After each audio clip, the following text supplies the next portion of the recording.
ন্যূনতম যাৰ মাৰ্কছ আছে সকলোৱে চাকৰি পাব যদিহে যি 4,500 যি অনলাইন এপ্লাই কৰাৰ আগতেই যদিহে 5,550টা LPUP শিক্ষক পদৰ সকলোখিনি কাম সমাপ্ত কৰে অসম চৰকাৰৰ শিক্ষা বিভাগে। শিক্ষক নিযুক্তিৰ সৈতে জড়িত শেহতীয়াকৈ দুটামান কথা আপোনালোকৰ সৈতে ডিছকাছ কৰিম। যি খবৰ পাইছোঁ সেয়া আপোনালোকৰ সৈতে ডিছকাছ কৰিম। Democratic youth federation of India ফালৰ পৰা এই যি শিক্ষক নিযুক্তিৰ যি প্ৰক্ৰিয়া চলি আছে, এই প্ৰক্ৰিয়া সম্পৰ্কত তেওঁলোকে কি শেহতীয়াকৈ এটা স্থিতি তেওঁলোকে স্পষ্ট কৰিছে অসমৰ সকলো টেট উত্তীৰ্ণ প্ৰাৰ্থীৰ কাৰণে, যিয়ে নেকি 5,550টা LPUP শিক্ষক পদত এপ্লাই কৰিছে বা 4,500 এপ্লাই কৰিবলৈ গৈ আছে। সকলোৱে DYFIৰ কথা প্ৰতিনিধিৰ কথাখিনি শুনিবলৈ পাব। আমি ভিডিঅ'ৰ একেবাৰে শেষত আমি লগ কৰি দিম, একেবাৰে শেষলৈকে সকলোৱে চাই থাকিব।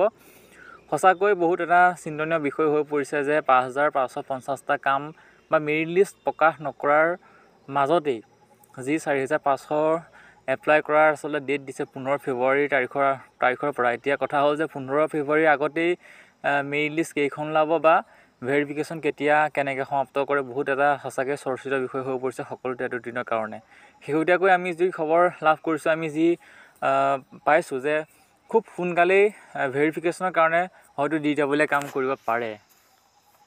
এতিয়া কথা হ'ল কেনেদৰে কি প্ৰক্ৰিয়াৰে DWয়ে ভেৰিফিকেশ্যন কাম সমাপ্ত কৰে। যদিহে 15 ফেব্ৰুৱাৰীৰ আগতেই ভেৰিফিকেশ্যন সমাপ্ত কৰে বা তাৰ পাছত কেনেদৰে মেৰিট লিষ্ট উলিয়াই একেটা সময়তে 4,500 পদৰো কাম চলি থাকিব, এপ্লাই কৰা চলি থাকিব, প্ৰক্ৰিয়াটো চলি থাকিব। তাৰ মাজতেই কাৰোবাৰ হয়তো নাম আহিব 5,550টাত, কাৰোবাৰ হয়তো নাম আহিব দূৰৰ ডিষ্ট্ৰিক্টত পাব, আৰু দূৰৰ ডিষ্ট্ৰিক্টত হয়তো বহুতে নাযাব এইবাৰ, কাৰণ CTET পৰীক্ষাত দি তেওঁলোকে মাৰ্ক ইনক্ৰিজ কৰিছে আৰু ইনক্ৰিজ কৰাৰ কাৰণে হয়তো তেওঁলোকে 4,500 পোৱাৰ আশাতে তেওঁলোকে হয়তো নাযাব, কাৰোবাৰ মেৰিট লিষ্টত নাম আহিব। এনেকুৱা ধৰণৰ আচলতে বহুতখিনি বেমেজালি বা বিশৃংখল হ'ব পাৰে যদিহে 4,500 কাম কৰাৰ আগতেই যদিহে 5,500 সকলোখিনি কাম সমাপ্ত কৰি দিয়ে। সঁচাকৈ অভাৰলেপিং নোহোৱাটো বৰ্তমান শিক্ষা ব্যৱস্থাৰ কাৰণে অসম চৰকাৰৰ কাৰণে বহুত বেছি প্ৰয়োজনীয় হৈ পৰিছে। কাৰণ সকলোৱে হয়তো গম পায় যে 2024 চনত কি আচলতে প্ৰাথমিক পৰ্যায়ত কি অৱস্থাৰ সৃষ্টি হৈছে। গোটেই বছৰটোত প্ৰায় 92,000 ছাত্ৰ ছাত্ৰীয়ে আচলতে স্কুল এৰিবলগীয়া হৈছে। কিমান এটা চিন্তনীয় বিষয় হৈ পৰিছে। ডেম'ক্ৰেটিক ইউথ ফেডাৰেশ্যন অফ ইণ্ডিয়াৰ ফালৰ পৰা যি আচলতে স্থিতি তেওঁলোকে প্ৰকাশ কৰিছে সকলো টেট উত্তীৰ্ণৰ কাৰণে বহুত বেছি এটা পজিটিভ খবৰ। আজি আছাম ট্ৰিবিউন বাতৰি কাকতে সবিস্তাৰে প্ৰকাশো কৰিছে। চৰকাৰে আছাম ট্ৰিবিউন আৰু বিশেষকৈ দৈনিক জনমভূমিৰ বাতৰিক গুৰুত্ব দিয়া আশা কৰিছোঁ। সকলোৱে চৰকাৰে গুৰুত্ব দিব। DYFIৰ প্ৰতিনিধিয়ে যি সকলো টেট উত্তীৰ্ণৰ কাৰণে যি মাত মাতিলে তেওঁলোকক বহুত বেছি ধন্যবাদ দিছোঁ।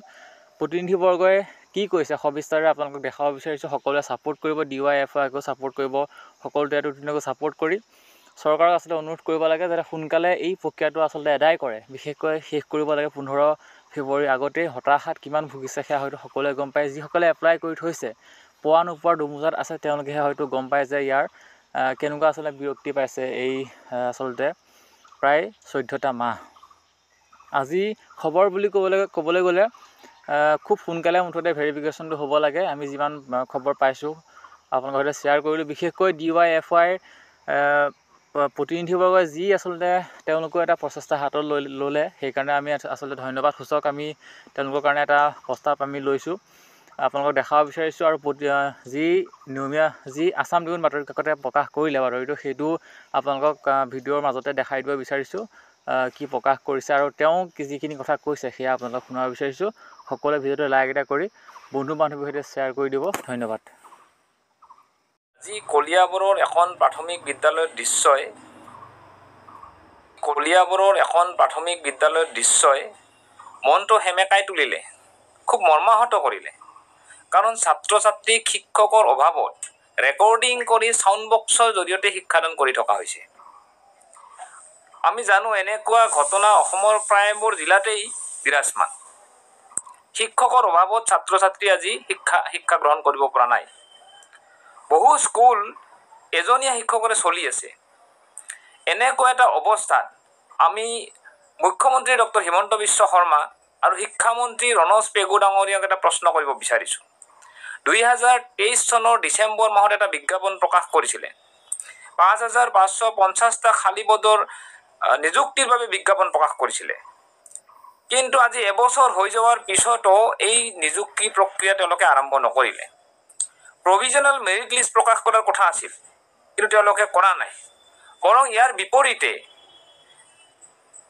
আবেদনকাৰী প্ৰাৰ্থীসকলক হতাশ কৰি নতুনকৈ তেওঁলোকে বিজ্ঞাপন প্ৰকাশ কৰিলে 4,500টা খালী পদৰ। আমাৰ প্ৰশ্ন হৈছে, ইমানবোৰ পদ খালী হৈ থকাৰ পিছতো তেওঁলোকে নিযুক্তি প্ৰক্ৰিয়াটো কিয় খৰতকীয়াকৈ আৰম্ভ নকৰিলে? নে কেৱল লোকসভা নিৰ্বাচনত যুৱকসকলৰ, শিক্ষিত যুৱক যুৱতীসকলৰ ভোট পোৱাৰ কাৰণে এই বিজ্ঞাপন প্ৰকাশ কৰিছিল নেকি? আজি শিক্ষকৰ অভাৱত ছাত্ৰ ছাত্ৰীয়ে শিক্ষা গ্ৰহণ কৰিব পৰা নাই। তেনেকুৱা অৱস্থাত খালী পদৰ বিজ্ঞাপন প্ৰকাশ কৰিও তেওঁলোকে আজি নিযুক্তি প্ৰক্ৰিয়া আৰম্ভ কৰা নাই। আমি ভাৰতৰ গণতান্ত্ৰিক যুৱ ফেডাৰেশ্যন DYFIৰ অসম ৰাজ্যিক কমিটিয়ে এই ঘটনাক তীব্ৰ প্ৰতিবাদ জনাইছোঁ আৰু দাবী কৰিছোঁ অতি শীঘ্ৰে পূৰ্বে প্ৰকাশ কৰা 5,550টা পদৰ যিটো প্ৰভিজনেল লিষ্ট, এই প্ৰভিজনেল লিষ্ট মেৰিট লিষ্ট প্ৰকাশ কৰাৰ ব্যৱস্থা কৰক। অন্যথা অসমৰ শিক্ষা ব্যৱস্থা জাহান্নামে যাবলৈ বেছি সময় নালাগিব। অসমৰ বিভিন্ন জিলাত ইতিমধ্যেই শিক্ষকৰ অভাৱত ছাত্ৰ ছাত্ৰীয়ে শিক্ষা গ্ৰহণৰ পৰা বঞ্চিত হৈছে। গতিকে শিক্ষামন্ত্ৰী, মুখ্যমন্ত্ৰীলৈ আমাৰ আহ্বান, আমি দাবী উত্থাপন কৰিছোঁ, আপোনালোকে অতি শীঘ্ৰে 5,550টা পদৰ প্ৰভিজনেল মেৰিট লিষ্ট প্ৰকাশ কৰি নিযুক্তি প্ৰক্ৰিয়া আৰম্ভ কৰক।